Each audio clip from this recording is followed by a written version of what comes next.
in your life. You know, you can hate her, you can love her, but you can never get out of your system. It's just what makes me want to stay alive. You know, that's what I'm living for. Fishing, being on the water. Being on the water, seeing all the stuff you get to see. That's Captain Eddie Leland in the middle of a battle with cancer, talking about the sea and how important it is to him. He sat down with his good friend Tom Durr today, and they reminisced about some historical, interesting things that have transpired in sport fishing over the past decades. It really was a treat for me, as I know it will be for each and every one of you. What's your most amazing cowcod adventure you can remember? Cowcod? Cowcod. Bradley Schaefer, son of Jim Schaefer, Yep. owner and operator of Thunderbird forever and partner of Davy's Locker. My buddy Jimmy. Bradley was working for me on the fishing pool when I was fishing the 43. Bradley Balls? No, Bradley Schaefer. Bradley Schaefer. And Jimmy was rock cod king.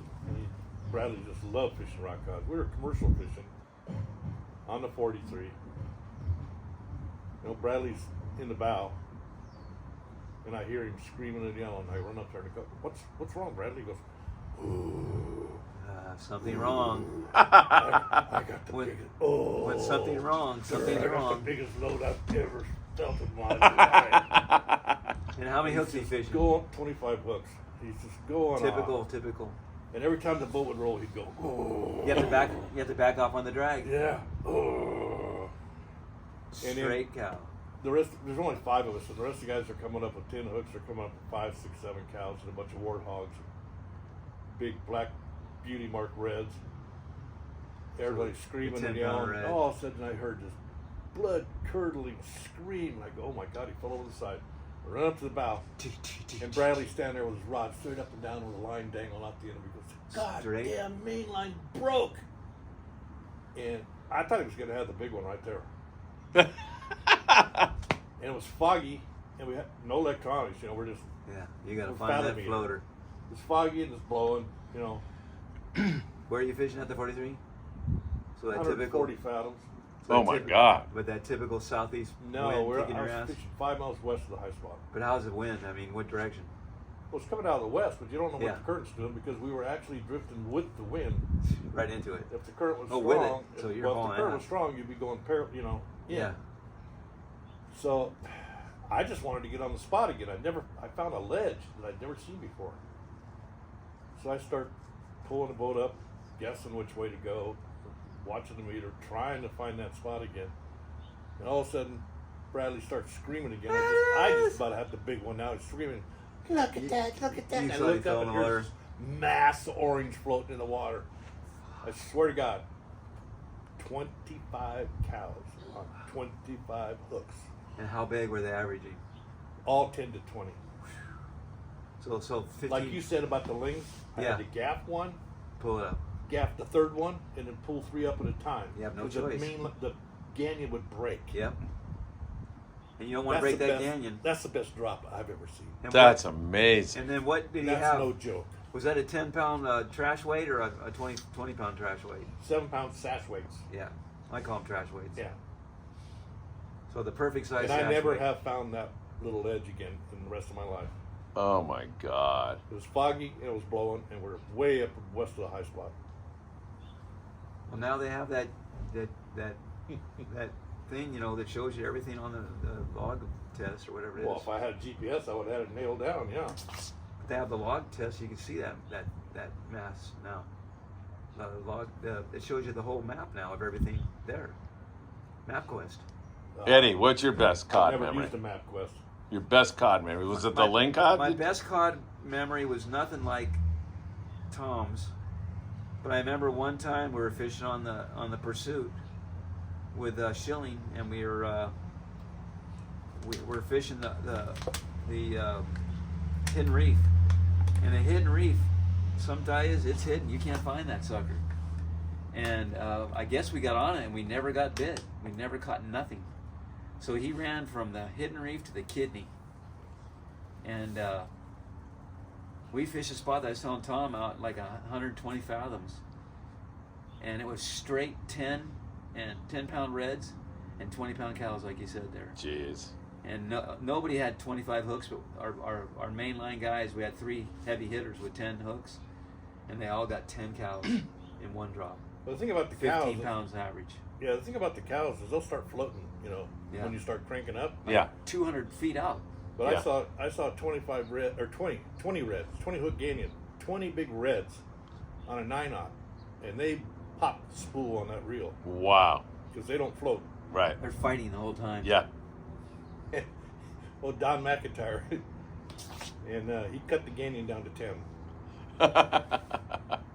Yeah, 10 was like the perfect, because you could get up and down real quick. Oh, I had another trip with Brockman. We're fishing with Brockman. And Donnie had this spot in 116 fathoms. And I dropped my line down. I got straight 10 hooks. Where is this? West End of Catalina. No, No? Cherry Banks. Oh, Cherry Banks. Yeah. He had a hidden spot in Cherry Banks that no one really fished that much. And I think we ran out there with one engine. Because he had one engine, took it to crap. And we had to sleep. There was no bunks. I slept on top of the wheelhouse, inside the Life raft. the life raft with a bunch of gunny sacks on top. Yeah. And I made a drop, and I had a 10-pound sinker on there, and the damn widow, the Florida, stopped me. I had 10 like the 8-pound Floridas on there.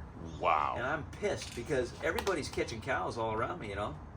So I get my line up as quickly as I can. I drop again, it's straight 10-pound groupers. So I got 10 10-pound groupers and 10 10-pound Floridas. And I'm pissed. I've already got 20 fish. You already got your limit. Oh, Better yeah. stop. So I finally take all the stomach sections out of those groupers, and I get that sucker down because nobody would eat that crap, you know. 10 10-pound cows. Wow. So I had 30 fish and 3 drops. Wow. That's And amazing. Brockman's like, oh my gosh. That's freaking amazing. That was a trip I'll never forget because everybody was catching them, you know, 1, 2 at a time and stuff. He's like, hey, get that big sinker on there. Get down there. This is it, you know. And finally, Well, I had to be on a 9/0. yeah, I had a 9/0. But I had that special spool on there, that special aluminum spool. Like I said, my bass bite. I remember we were fishing at twilight. And we had 40 people, and we were done completely clean fishing everything in 3 hours. And like I said, we had 40 people on the boat. We had limits of bass, you know, 5-pound sandies and better, all on the sardine. And we talked all the passengers into throwing back the calico bass, because we threw all the calico bass, you know, like in the wells. And every time you'd get a limit of bass, you'd throw back, you know, a limit of calicos. And they said, okay, well, if I don't get my limit, I want my calicos, you know. And, okay, you can keep a couple calicos, but, you know, because they always wanted those special ones to eat and stuff, you know. It'd be nice to see the sand bass spawn like they used to back in our day. Oh, gosh. 60s and 70s. Remember that, though? I mean, remember you'd get a trash can or a bucket, a 5-gallon bucket of old herring, and you just pin it on that lead head, 2 or 3 of them. Just get it right under the boat. I remember on the Enterprise, you get those, they'd be hanging right underneath the boat there on the anchor, and you just barely cast it out, get it let down there 20 feet. Limits of sand bass for like 3 months. And they all started July 4th or somewhere. Yeah, well, those old pumpkin seeds, you know, just set low in the water, and they didn't swing on the hook, and the fish Fishing would just machine, gathered man. underneath them like it was a barge. And you didn't believe it when those big boats would come in and, like you say, rock and roll, Yeah. and Make they a wouldn't catch splash. shit. No. And they'd pound, Yep. swing, Pumpkin swing, seeds. swing. You could hear it. That GW was a sand Oh. bass killer. And no one believed it. You know, I had a good trip on the GW one time where we were fishing sculpin, and we got limits of sculpin, and we're cleaning fish and stuff. And that was the year of the swordfish, you know. And I'm just pulling in, and I go, look at that big old fin. And I go, man, that's not a marlin. That's a damn swordfish, you know. And he was just up there sunning, and all that stuff was coming out of his mouth like he was regurgitating or something, you know. And I pull up to it, and I get my passengers to look at it. And I go, watch, guys, I'm going to drift right into this swordfish. And we're going to tap him with the guardrail, because the guardrail is legal right to the ocean, you know. We pull up to the swordfish, and I slide in on him, and by the time I'm out of gear, you know, I slide, we just barely tap him. He just stays there. He like rubs up on the rail, then he just slowly swims away. But he had to be like a 400-pound fish, you know. And that was the craziest thing I ever saw. Freaking swordfish. Yeah, strange things happen out there. And that was like right on the Pasco, like in that shipping area right there. Oh yeah, you were out there in deep water. What were you doing out there? Rock caught? We had to get the fish cleaned. We had limits to sculpin already, so we'd make a drop two on the cod out there in the deep one, you know, one quick deep one. And we dropped right in 120. And oh man, just those big old chilies and Floridas and big old Floridas. And like you say, your chilies, like we call them AAAs, right? Well, the ones on the 43, we call them quadruple A's. They Yeah. all had the big black beauty That marks big on old them. spot on them, yeah. And boy, These were like a little bit smaller. they but they had that, climb. oh yeah. They stop you and you just keep cranking slack line until you're loaded. Yeah. Yeah, they bring you up a good 20, 30 feet, 40 feet. And there's some about their skin. Everything was beautiful to fillet those things. Gorgeous fish. Yeah, and they had that white with a big old dot on there with that red, just like a Right. different color red, like a bright red. I remember when I was a kid, there would be no room on the boat, and they let me go out there, and I could have my floater rig, and I could keep all the floaters. So I tied up I snelled about 8 to 12 treble hooks with a bobber. So that was my fishing. And I could catch 20, 30 fish, Yeah. you know, within 2 hours. You got all the floaters? I caught all the floaters. And nobody did anybody ever say, hey, that's my They fish? bitch about it, but I say, hey, dude, you got plenty of fish. Yeah. These are mine. They fell off your hook. Some guy's watching you snag his jackpot fish. Yeah. My jackpot cattle cod.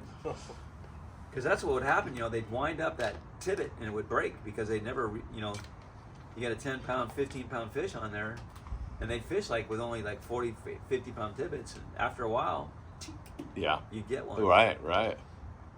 That must have been fun, Oh yeah, it was a blast. I would think. I had it down to a science. Yeah. I could catch them at a long distance, That's so cool. and I had the perfect treble hooks, you know, just the right thickness to them. And that bobber, you know, all you had to do, you'd walk, and then you could line yourself up to the fish. You know, I'd walk to the bow and move around. Oh, there they go. Oh, yeah. What'd you guys talk about while I was gone? Bass fishing? Bass and cows. How about yellows? Best Yeah, yellow let's day, say Tom. your yellow What's your tail best day. yellow day you've ever seen? Oh, well.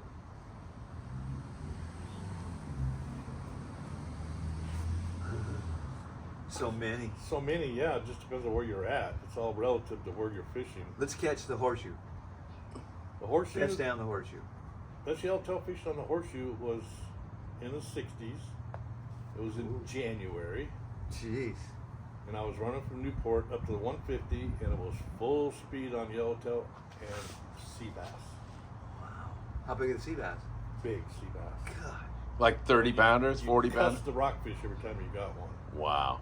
I know, Wow. I never heard of that. Whitey Ashley had some incredible amount of fish.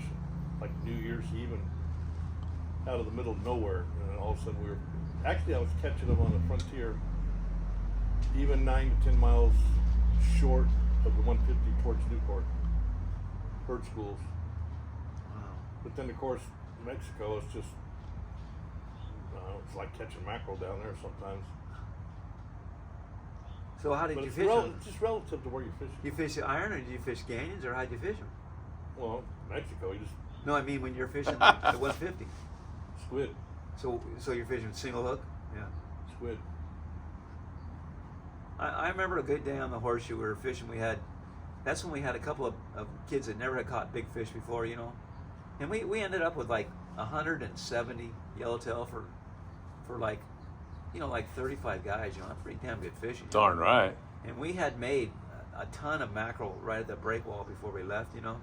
We must have had like 400 pieces, and we went through all of it. Wow. Yeah, and at the very end of the trip, me and Sean had a bet on who was going to catch the most fish. Sean Morgan. Sean Morgan. Yeah.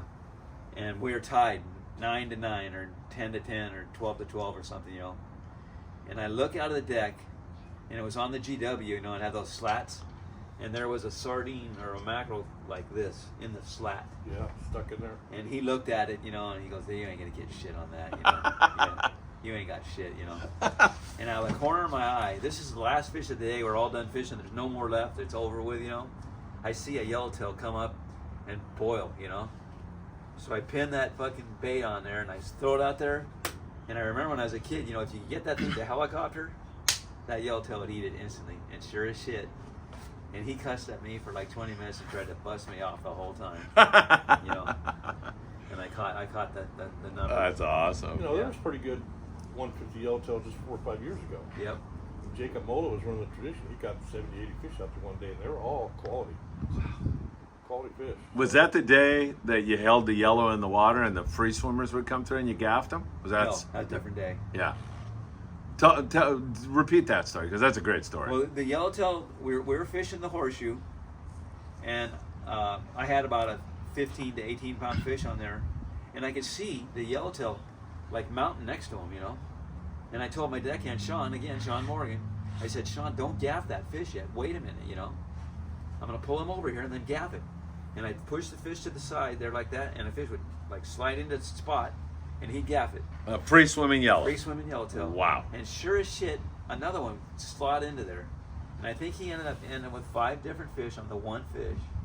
And he goes, "Can I gaff your fish now?" I go, "Yeah, there's no more there." Yeah, Catalina back in the day when the water was really, really blue, and San Clemente, you could see 1,000 calico bass underneath the stern of the boat, and barracuda swimming through, and you see the yellowtail just cruising through, and we're always trying to snag them on the calf, all the time. Yeah.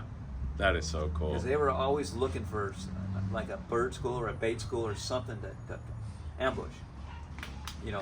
If they could find those calicos bunching up a meatball of bait, pow, Yeah. I'll bet you. they get that fucker. And Tom, you talked about days of 300 halibut. God. That's pretty crazy. Yeah. Oh, When was that? Where was that? it was all the way from Dana Point down to San Mateo Point in the wintertime, mostly in December, January, February when it's spawning. There was 5 fish limit then, there was no size limit. So you get on a school up, and just anchor the boat up and just slaughter them. I remember a good rock cod story in the 150. We were fishing this spot. We had just had a tough day, just couldn't catch nothing, And it was foggy, and I couldn't see my bearings. And I just stumbled on a different spot on the 150 that I just never had hit before. And I'll never forget that John Balderrama was my deckhand. He had never been out fishing before. And they gave me a deckhand that had never been fishing before. Jeez. Here you go. Show them how to do it. And we fished this spot, and it was straight, 7, 8, 9, 10 pound whitefish. Johnny bass, 3 and 4 pound Johnny bass in 150 feet of water. Jeez. 5 pound salmon groupers. Everything you can mention, 2 and 3 pound Johnny bass, blue bass, and widow fish. They were like a black blue bass, and they were all big. Everything was huge. Damn. And I remember I filled up a trash can on my own, dicking around. That's helping everybody. Yeah. And my deckhand, the first thing he did was bust his handle on his jig master because the fish were so huge, So we had to like wire his spinner handle on there to get this jig master going and stuff, And man, we had limits of all quality cod. God, it was amazing. And we must have got 3 months off of that spot before we wiped it out. Where the quality was there. Hey, something that dawns on me, maybe both of you guys can talk about this, like guys that go buy a ticket on a boat, the passengers, they rarely talk about great rock cod fishing. It's only guys in the industry who see, like me, I love cod fishing. It's like there's something about it. And guys will look at you and go, "What? Why aren't you talking about bluefin? Or why aren't you talking about blah blah blah?" And I talk about albacore, but what is it about cod that all of us guys seem to like so much, and that the public doesn't get? Well, I still meet a lot of guys that love to fish cod. They just go north to do it. That's all. Yeah. I think it's just the idea of just catching a fish that you're so rare. You know, when it's good, it's great. Yeah. I mean, it's so. It's just so. You're so happy. You're so satisfied. You're so shocked. And there's a mystery because there's so many different rockfish. You never know what's going to happen on that. And you're catching multiple fish at the same time. It's so bitchin'. I And then love when you that. catch that one giant lingcod, you're like, oh my God, where did he come from? You know? Yeah. Well, personally, that's how I supplemented my income all through the '60s was fishing cod and then sculpin. I fished sculpin. In fact, there's some of the old guys still call me Dirtly because I fished sculpin rod and reel and with set lines, commercial. And way back, and I think the last time I did was '73 or '74. I was getting 50 cents a pound alive. Oh hell, that's great money. Yeah, I kept them alive in my bait tank all week long, fishing out of Dana Point. They live forever. And you can't kill them. Right. They make their own rock in the water. I used to study them in the bait wells. You stick a squid in front of a sculpin, and they'll get about that close, and they just open their mouth, boom. So when you're fishing sculpin, by the time you feel a nibble, they're already got the hook. Yeah. You're way too So late. you got to fish them in gear. But Because you don't feel a bite, you feel you feel it all the way through your toes. Yeah. There's no doubt. And you always hesitate. And you know he's there. he's already there. He's already there. He's already ingested it. Yep. And they're so damn good to eat. There's nothing better than a sculpin.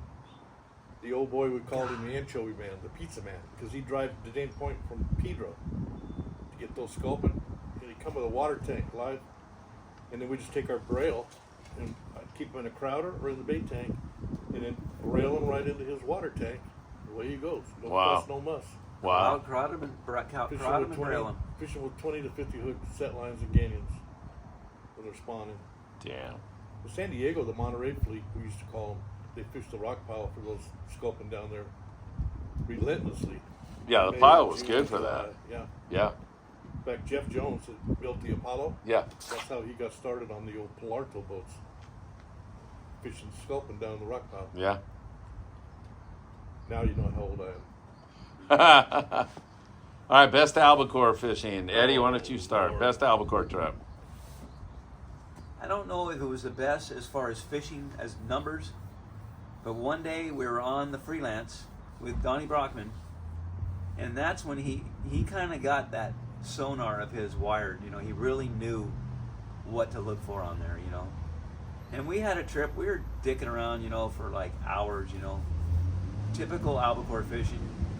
Hook up, you catch one or two jig fish and one bait fish. Hook up, 3 or 4 bait fish, one bait fish, or you know, jig fish.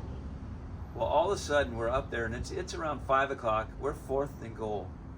There's no time left, you know. And Brockman's telling me how this sonar thing works, you know, and he's bullshitting like he always does. Talking, you know. And I'm looking on the sonar and I go, hey, what does a red circle mean, you know? And holy shit, Eddie, get down there, throw the 80 pound. Don't mess around. 80 pound or nothing. I go, I got one all rigged up. 80 pounds. He pulls it back. We come into a circle. We got 5 fish before we're even stopped. And I'm bouncing my fish. Because I had a Worm King on there, or no, a Mojo with a heavy hook on there. I'm bouncing. I've already got 3 fish and we're not even stopped yet. We end up getting like 110 fish. Wow. In 1 hour fishing from 5 to 6:10. It was hilarious. And it was amazing. That's funny, man. Yeah. Tom, best albacore? Too many to talk about. Yeah. Pick one. I cheated though. I fished out of San Diego for years. Yeah. Too many. But When the they most go fun, wide open, the most fun I ever had was when I was running a 6-passenger boat called the El Lobo. And if I remember correctly, we had 51 days of 100 fish in a row Oh my God. for 6 people. gosh. But Jeez. those 2 years were unbelievable. It was 69 and 70. That's the only time I ever saw the big bait boats with 20 guys in the rack and all the northern jig boats in our area, San Diego area. And the northern boats would tack straight up and down, and southern jig boats would circle, and thousands of boats out there, just full rack every single day. Wow. I turned the school over to Kenny Hess one day, him and Roger Hess and Kenny Hess, when they were on the Maverick. We were totally out of bait. We were cutting the bellies open, taking bait out of the whatever fish. works. I remember using the belly on them too. And the whole fleet, as far as the eye could see, was stopped. And I see Roger. He's trolling around, He couldn't get bit. That sucks. So I called him. I said, Roger, just come over here. Just get over here. He said, that never works, Tom. I've tried that too many times. It never works. I said, Roger, I'll kiss your rosy red you-know-what if it doesn't work. Just get over here. Yeah, you can tell when they want to die. So finally he says, okay. And he comes over and he spins, puts the stern up to my stern. Before he could get out of the wheelhouse, Kenny Hess was about, 20 years old. He's already in the corner of the lift pole, just throwing them on like crazy. And the whole boat's just bent over. Oh, God. And you ask either one of them, they'll never forget that, ever. So that was typical. That was so good those years. Yeah. What years was that? 68, 69, 70. Well, I was just barely a kid. They were just barely getting fishing. I had some great days on the Limitless with Tom Paterno. Yeah. Tommy did good out of Dana Point. Oh my God, what a fisherman he was. He was the nicest guy to be around, and he called me the what do you call me? The fish, the indicator. I'm the indicator. So we had like 4 trips in a row. We were done with limits of albacore for 4 guys, and they made you could only keep 5 guys. Done before 7. And that was in the 90s when they bit. Wow. And I'll never forget. We were like, he go, Ed, are they biting? Hey Ed, don't throw the 100-pound. Don't throw the 100-pound. Don't tell them it's done. It's over. They want to die. So I'd get 4 or 5 fish, lifting them right out of the thing. He goes, Ed, go up to the wheelhouse, get the lift pole. He let me catch 5 more in the lift pole. Oh, I'll bet you. And then Eric, my buddy, says, hey, let me try that, And he gets one, and he gets it right in the swim step. Kapow. Well, I guess we ain't gonna lose the lift pole anymore. You busted off on the swim step, you dummy. One of my old buddies named Kobo. A lot of the old timers know Kobo. He helped start CalStar with Leon. Wow. Way back. He'd come albacore fishing. He even came sea bass fishing with a hand line. Oh God. Only pastor I ever know that always brought a hand line. Really? Yeah. He'd catch them too, huh? Oh, he'd knock them. Yeah, because they can't run. You stop them. He was a great guy, Kobo. God dang. Well, what did he use the hand line on? Did he have like a little wrap thing he had on there, like a spool thing or something, or what was his hand line? Well, he had a loop in it, Like the on hole with his hand, Yeah. and he had coiled up. Just throw it out. Boom. Because some guys used to have like a thing they'd put it on, No, two or three Wrap grabs around and his over the rail would come. And what would he have, like the seine cord or something on there? Or? Yeah. Yeah. Yeah, With a leader. yeah, if you didn't use seine cord, it'd eat your hand for sure. Like you see all the kids in Mexico on the beach fishing, right? Oh, with their beer cans. Yeah. Yeah. Can you imagine what that guy's hands look like? Oh, my God. Well, he had a machine shop, or 2 or 3 of them anyway. He was awesome fisherman, just unbelievable fisherman. Kobo. Did he fish rod and reel, too? Oh, yeah. But did he actually prefer the hand line thing? That sounds like fun. Well, when they're biting. Yeah. They're full I've seen ride. him use it on sea bass, full speed on sea bass. He chartered the Prano, and then he was with the Sporters on the Charger with Danny Sampson. My old buddy Slasher. Nobody's supposed to call him that, but I will. And then Can you imagine though, just watching that, just being at all watching that? I would. Because I'm with Hawaii they do that too. They fish a hand line. Well, yeah, because they'll fish in shallow water to catch them at night. I know all about that. Catch those big yellowfin in 20 feet of water. You know in the dark. trick, huh? Yeah. 20 feet of water, huh? 20, 30, yeah. Shallow water. Wow. But we've all pulled a boat line with an Albie on it. There's something bitchin' and primal about doing that. That's love that big old that's sinker primal. we- You got the word. That's Yeah. it. That big old sinker on there. Remember that big old egg sinker thing? That big old Baldy. baldy? Oh, yeah. Oh, hell yeah. God. I like pulling those boat lines when there was no fish on, and then getting bit while you're pulling it. Yeah, That's fun, I'm great too. For that. We were trolling one day off the west or east end of Clementi, and nothing's happening. And then all of a sudden, I was starting to wonder what's going on. All of a sudden, my deckhand goes, hook up. He must have been. He grabs the jacked boat up the line. fish. He grabs the boat line, yeah. So I stop the boat. I go out back on deck, and he's pulling that thing. And he gets up and he hangs it. The thing's just laying there stiff. Got blood running out. I've been on the boat line for an hour probably. They just now saw it. A little late on the swing, huh? Yeah. That was fun. I got a good swim hand line. We're fishing. We're like 1 year they were fishing the remember when the albacore were right on the Osborne? Yeah. And you could get like 6 Triangle. or 8 or 10. Triangle, yeah. Well, we have limits of bass, but they're all like barely legal. We had to squeeze the shit out to make them legal. Yeah. And then we catch our 6 or 8 or 10 or 12, 15 albacore. And I remember we're coming home, and boom, later, broke the hand line off of the what do you call it, the milk cart. The boat line? Yeah, broke the milk. Big eye. No, No. freaking marlin. Oh, shoot. I don't know if it was a blue or a striper, but it took out the hand thing out of the milk. Wow. The milk crate. Another thing I'll never forget about fishing albacore or dragging jigs all the time. You hear a guy, jig strike on the radio, then as you Yeah. go back, you go, plastic bag. Yeah. But then Yeah, they we never started stopped. catching fish every time we get a plastic bag stop and catch albacore. Really? That's how much we were driving over them and didn't know it. Oh, that's weird. They never. What year? After that, we'd always throw some chum every time we got a plastic bag. Yeah, what year do you think that we actually quit stopping on meter marks, and when did that start? Meter marks or a boil? Because I remember one of the best bites we ever had. XL saw a fish boil, and there was nothing there, and like you said, we brailed, bendo, limits, on a boil. It all depends on whether you got enough bait to throw a chum line, or Yeah. or if you got a captain that's like Spike Taft that would But what year make do you sit there and you watch? throw it until you fell in the bait tank head first. One every 30 Yeah. seconds. Yeah. One. Yeah.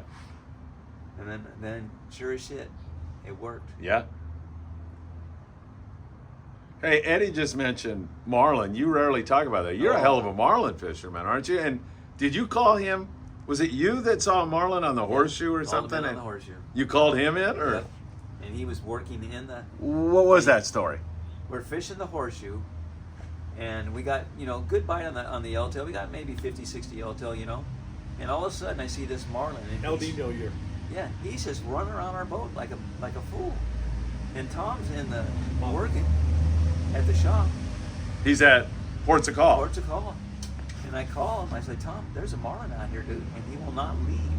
He wants to be hooked and caught.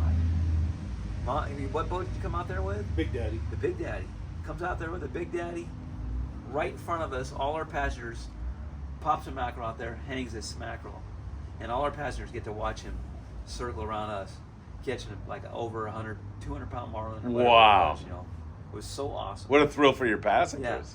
And I mean, that marlin stuck with us for over an hour. I'm like, God, he's not going to leave us. He was eating your chum. He was eating our chum. He actually was eating our chum. I didn't notice it. Couldn't tell you how many times fishing albacore, you're chumming the albacore on the spot, and all of a sudden a marlin goes through there and grabs somebody's anchovy. Most of the time it was on a rent rod with a number 4 hook and 20-pound test line. And you see you later. You're fooled. But it was fun. Or you just, jig strike! And 3 rods go down, and all of a sudden these marlin are up there going, oh God, sometimes it was 20 times a day. We don't even remember that. Oh, well, that's down below San Diego, Mexico.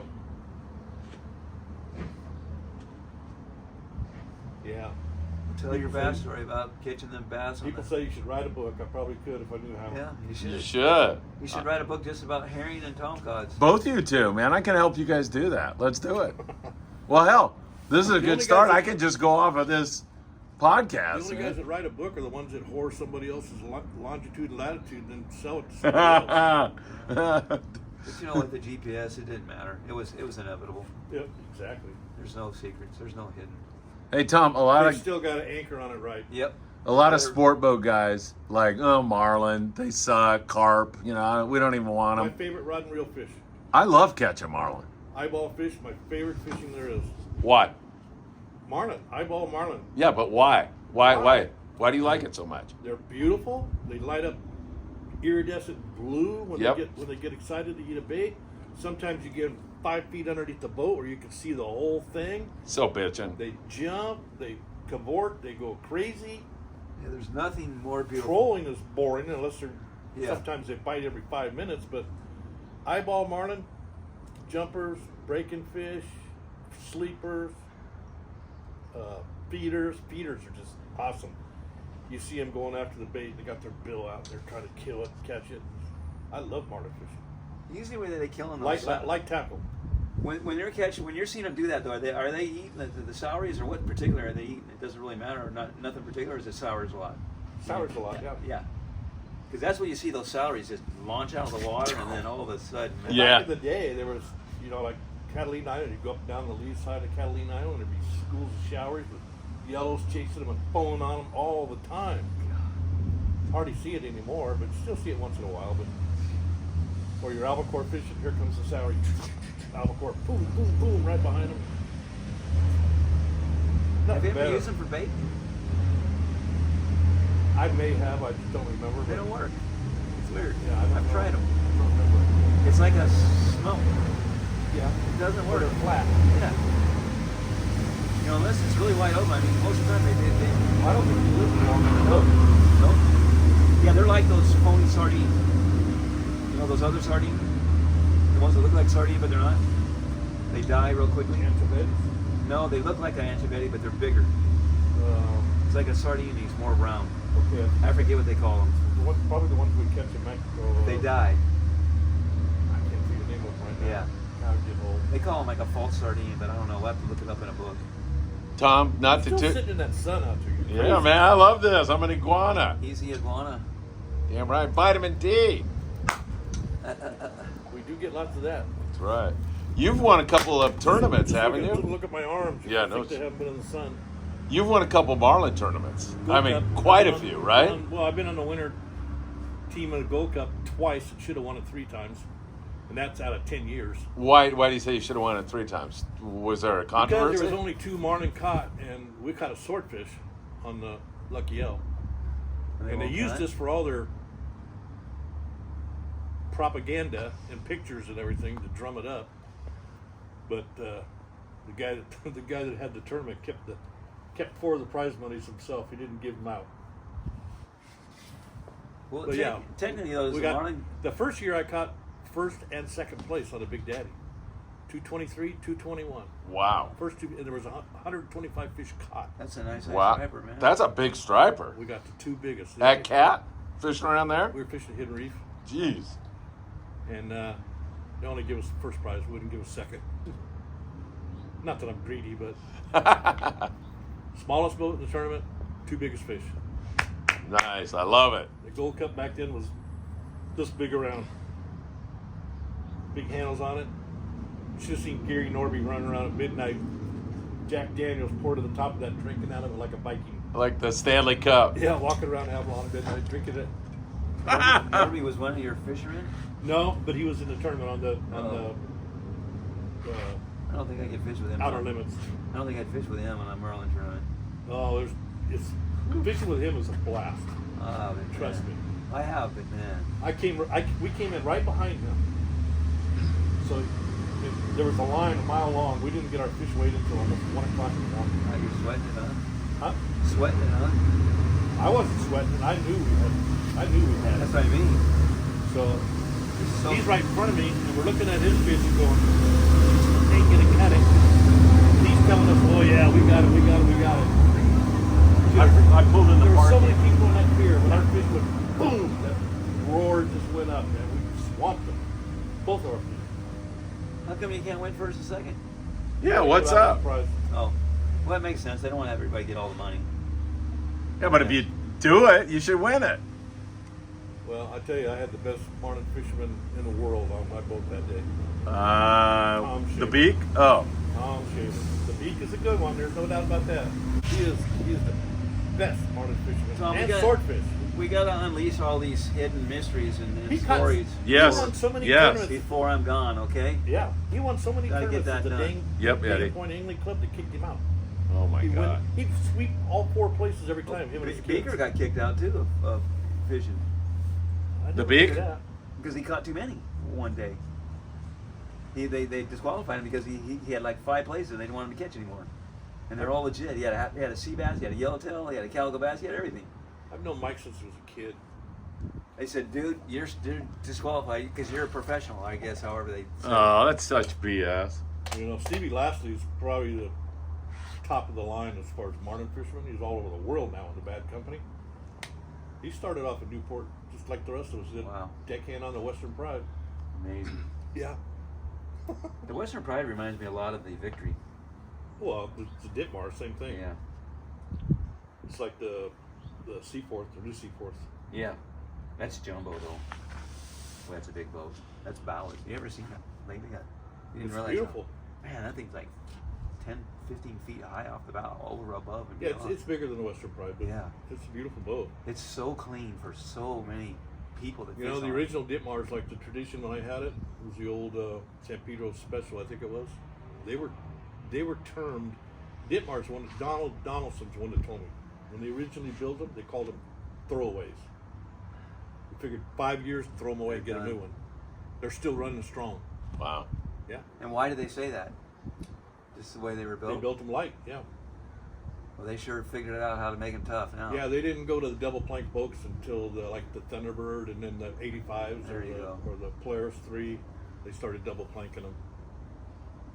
But the original ones, like the tradition, throwaways. Well, it makes sense.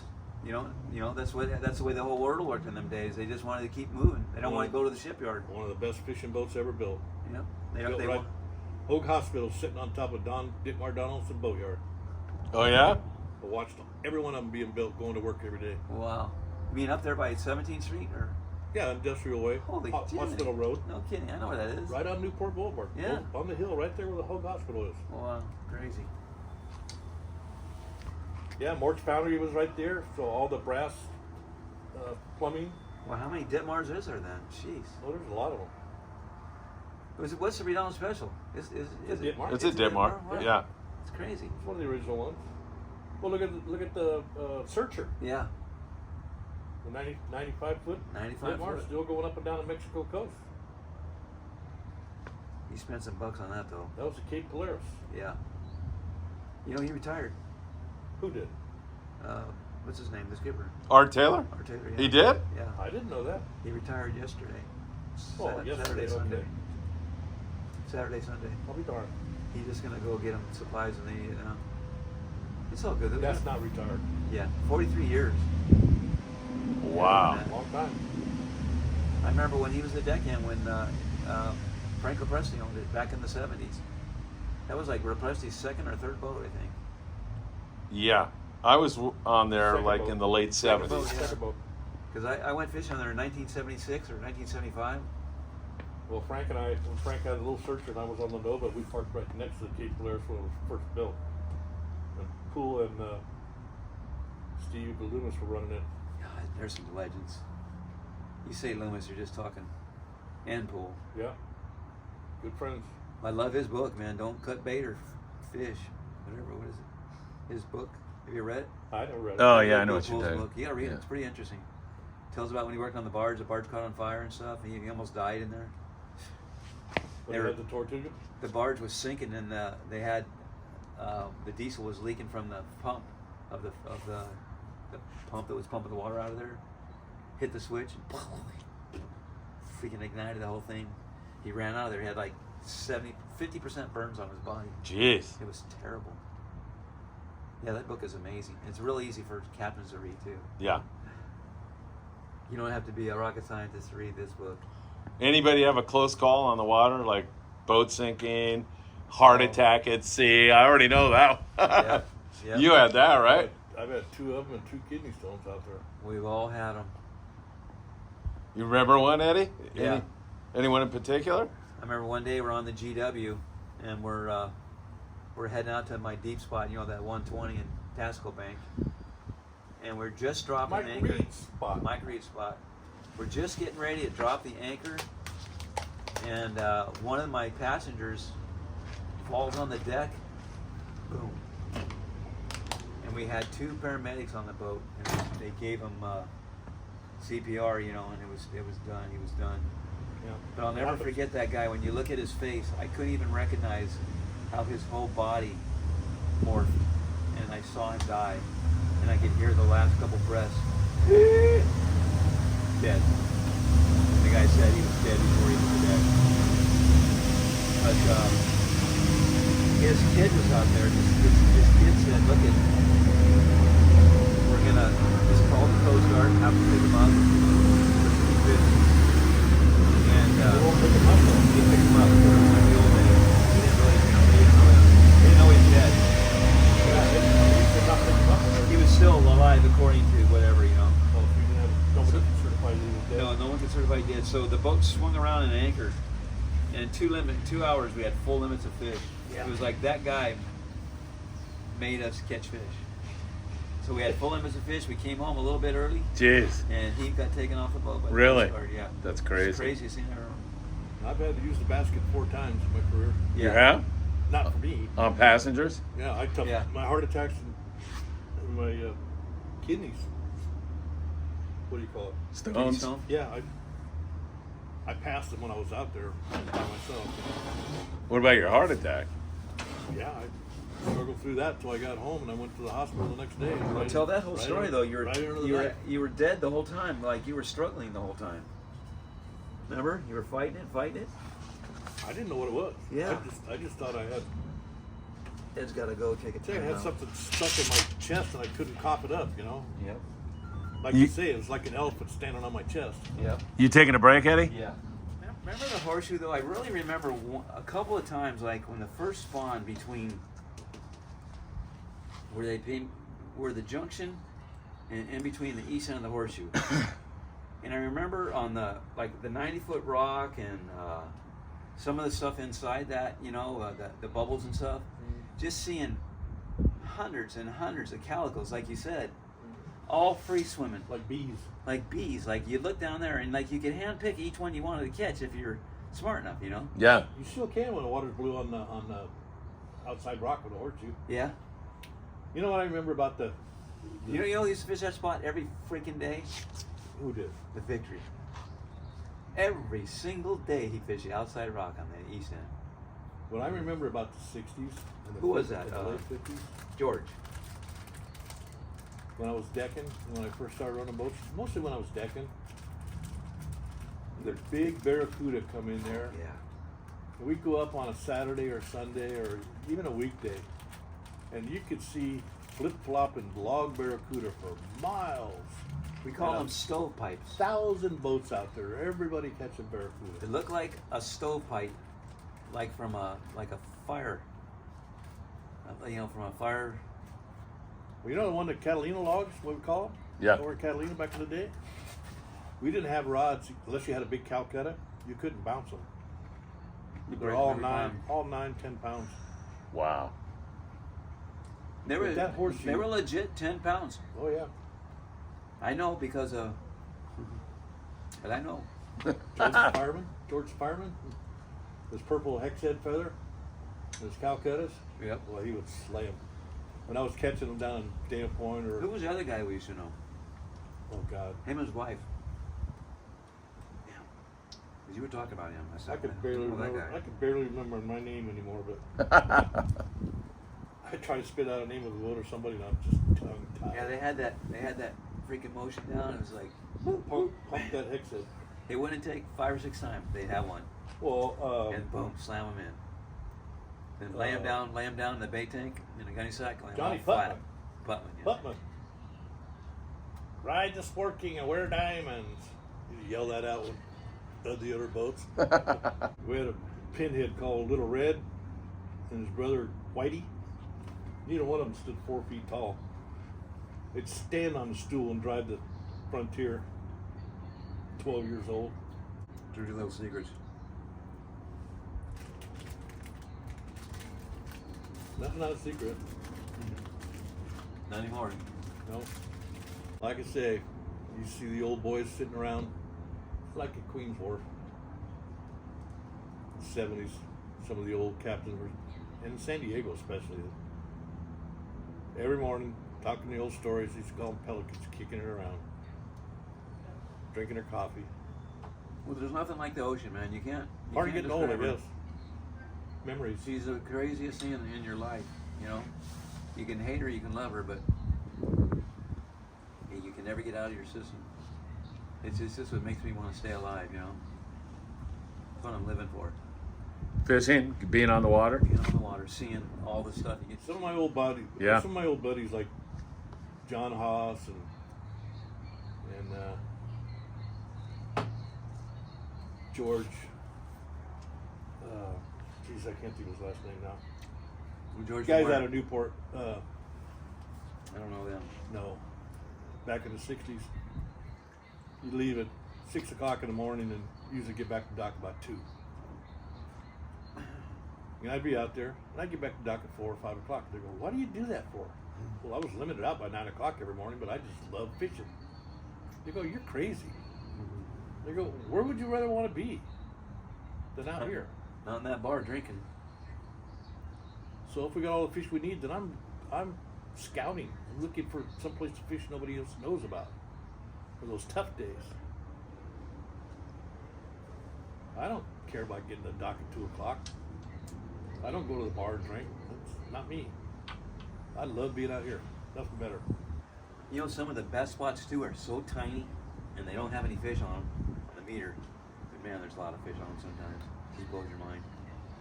When I was fishing sculpin down there at Dana Point, I'm fishing these spots and I'm catching cabezon, all kinds of big sand bass, Johnny bass, reds, because these guys never found them.